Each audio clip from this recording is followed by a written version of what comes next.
जीवतिया माई जीत बंधन बाबा की जय। आज मैं आप सभी लोगों को जीवतिया माई के व्रत के दिन कथा सुना जाने वाला कहानी सुना रही हूँ।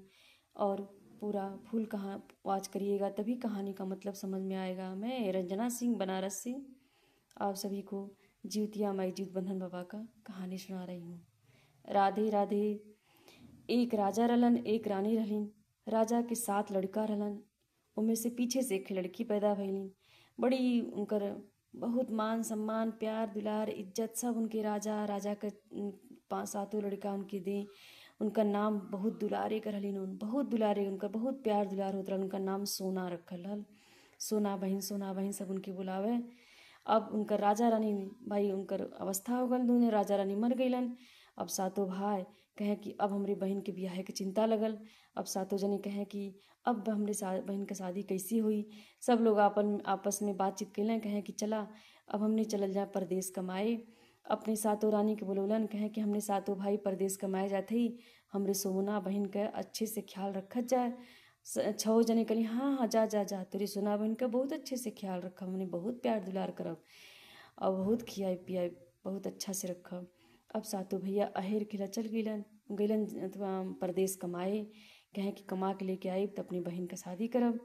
अब उनकर बहन दम दिन पे दूना रात चौगुना सयान होत गई, खूब सुंदर सोना बहन भैलिन।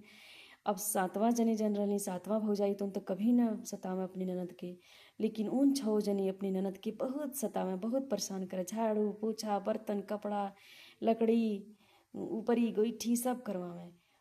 अब एक दिन गुस्साइलिन सब जने, 5 जने कहें कि आज इनसे काम लेवे के हो। इनकर 5 7 भाई तो गलवान केन के देखी केन कर अथवा करी। कहें यहाँ आवा अलिन सो, कहें कि का भाभी, कहें कि जा जंगल से बिना छानना बिना छानना बना के लेके आवा लकड़ी। अब उन गलीन जंगल में बैठ के खूब रोवताइन। कहें कि बाप रे कैसे हम लकड़ी तो उन बिन लेलिन, कलिन कैसे अब हम बानी कैसे घरे लेके जाई। तो खूब बड़ा के सांप निकलल उनमें से। कहें कि काहे रोत हो बहिनी, कहें कि का करी देख के तो पहले उन डरा गेलिन। कहें डेरा मत, हम तुहार रक्षा करे बदे आइली। कहें कि कैसे रक्षा करबे हमार भाभी, ऐसे हमके कहले हैं कि जा बिना छन्ना बिना बगहा के लकड़ी बीन के लिया। कहें ठीक बा, हम फैल जाती तो हमसे डराया मत, हम एकदम लेट जाती तो पे पूरा इन्हन बांध दे रख दे। अब उन भैया लेट गिलन, उन अपन उपे पूरा रख देनी लकड़ी। अब लकड़ी रख दिली, अब उन बांध के लिया के उनके अंगने में पटक दिलन। अपने पनारे के रास्ते में बाथरूम के रास्ते से निकल गईलन। अब बड़ी आश्चर्य भल, 6 भौजाई के उनके बड़ी आश्चर्य लगल कि अरे कैसे ले अलिन भैया, इन कैसे बिना बनना छन्ना के। कहें अच्छा दूसरा आइडिया लगलिन, कहें कि ठीक है अब इनके हम फिर बताओ थे। कहें जा थोड़ा पानी लियावा और छननी ले ले, अब बिना रस्सी बिना पगहा बिना पलटी के पानी लेके आवा। छन्नी दे देनी, छन्नी लेके गईली न। अब उन खूब रोवत आइन, जितना पानी निकाले उतना पानी झर जाए, जितना पानी निकाले उतना पानी झर जाए। अब घर से बैठ के खूब रोवत आइन। कहें कि अब हम का करी। तो कहें उनकर फिर दोबारा कहलिन कि रुका कि हमने धान देते ही और धान देते ही जा कूट के लेके आवा, बिना उखरी के बिना मूसर के। गईलिन, अच्छा रोवत रोवत गईलिन, जंगल में बैठलिन। अब बिना उखरी मूसरी के कैसे कूटे धान, खूब रोवत बाइन। तो घर से सब चिड़िया पंछी कौआ चिड़ई सब आयल। कहें काहे रोवत हो रानी, काहे रोवत हो रानी। कहें तो सुबह का करबे जान के हमार भौजी लोगन हमके बहुत सतावत है। ये धान देले हैं कलिन की जा एके बिना उखरी मुसरी के कूट के लेके आवा। कहे अच्छा ई बात है, तू घबरा मत, तू अपन पूरा धान खोल दे। उन अपन पूरा धान खोल के रख दिली।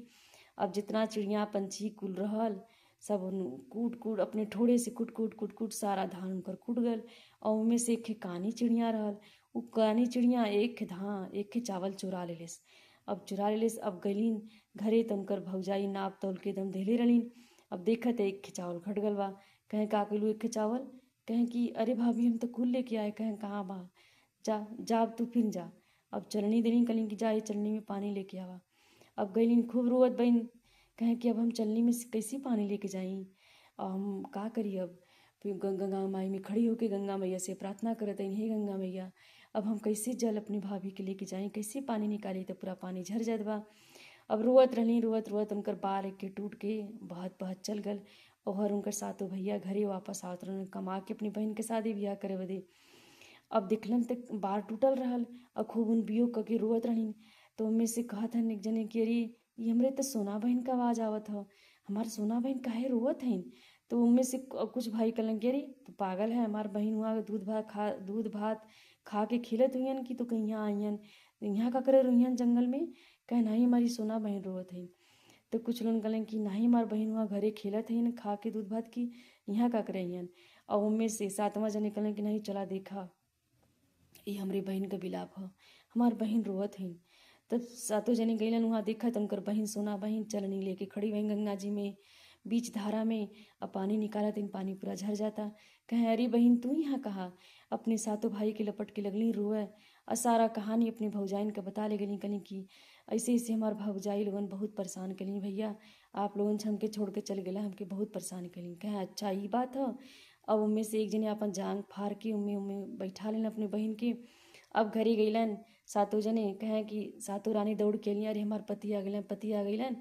कहें बहुत खुश बहन सब जने, उन्हों सबे खुश बहन भाई बनावटी। कहें कि अरे हमार बहन कहाँ बहन, सोना बहन कहाँ बहन। कहे अरे कहीं हुई तार बहन, अभी तक खा के गईली न, दूध भात दे रहे कटोरा खा के गईली न, खिलत हुई अपनी सहेली क्या। कहे कि नहीं बुलावा जल्दी से हम उनके देखब। तब आप रहें तब तो उन सभी बुलावें। अरे भाई तुझे पानी नहीं पिया आवत ही न तोहार सोना बहन।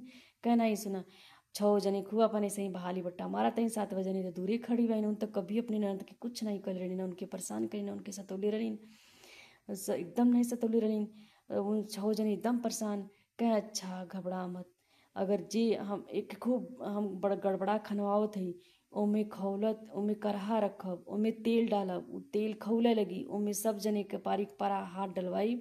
अगर जी हमारी बहन के परेशान कैली रही ते त जर जाई उम्मी, और जी ना परेशान करी वो बच जाई। अच्छा भैया बुला के आदमी लोगन कि दुआरे खूब बड़ा गड़बड़ा खनाल और उम्मी अपन अथवा करहा रख गल, करहा में तेल डाल गल, तेल खूब खौले लगल। अब पहली जनी गईलीन ताई ताई पुड़िया जे नंदा सताई तेही में जरी मरी जाई। अब उन जर गईलीन। ऐसे ही 6 जनी गईलीन, 6 जनी ओई में जरत चल गईलीन।